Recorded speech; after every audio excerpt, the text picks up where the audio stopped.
যে সকল ক্রীড়াবিদরা ইতিমধ্যে বাংলাদেশের জাতীয় ক্রীড়াবিদে পরিণত হয়েছেন, জাতীয় ক্রীড়াবিদ হিসেবে ইতিমধ্যে যারা প্রতিষ্ঠিত হয়েছেন, যারা দীর্ঘদিন ধরে বাংলাদেশকে রিপ্রেজেন্ট করছেন বিভিন্ন খেলাধুলার মাধ্যমে আন্তর্জাতিক অঙ্গনে, বাংলাদেশের জাতীয় পর্যায়ে, আমরা সেই সকল খেলোয়াড়দেরকে ক্রীড়া ক্ষেত্রে যারা এখন পর্যন্ত বিশেষ করে আমাদের বিভিন্ন ফেডারেশন বা বিভিন্ন স্পোর্টসের যারা প্রতিনিধি রয়েছেন, বাংলাদেশকে যারা রিপ্রেজেন্ট করছেন,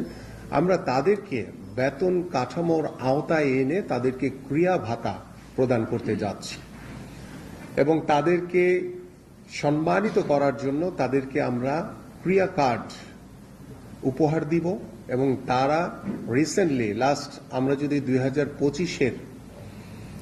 তারা যেই সকল টুর্নামেন্টে সাফল্য অর্জন করেছে, আমাদের বিভিন্ন স্পোর্টসের যারা চ্যাম্পিয়নশিপ অর্জন করেছে, যারা গোল্ড মেডেল পেয়েছে, যারা রৌপ্য পদক পেয়েছে, যারা ব্রোঞ্জ পেয়েছে, বিভিন্ন সেক্টরে, স্পেশালি আপনাদের সকলেই অবগত আছেন আমাদের প্যারা অলিম্পিকে যারা গোল্ড মেডেল পেয়েছে, বিশেষ চাহিদা সম্পন্ন যারা ব্যক্তিবর্গ রয়েছেন, ক্রীড়াবিদ রয়েছেন, তাদের সকলকেই আমরা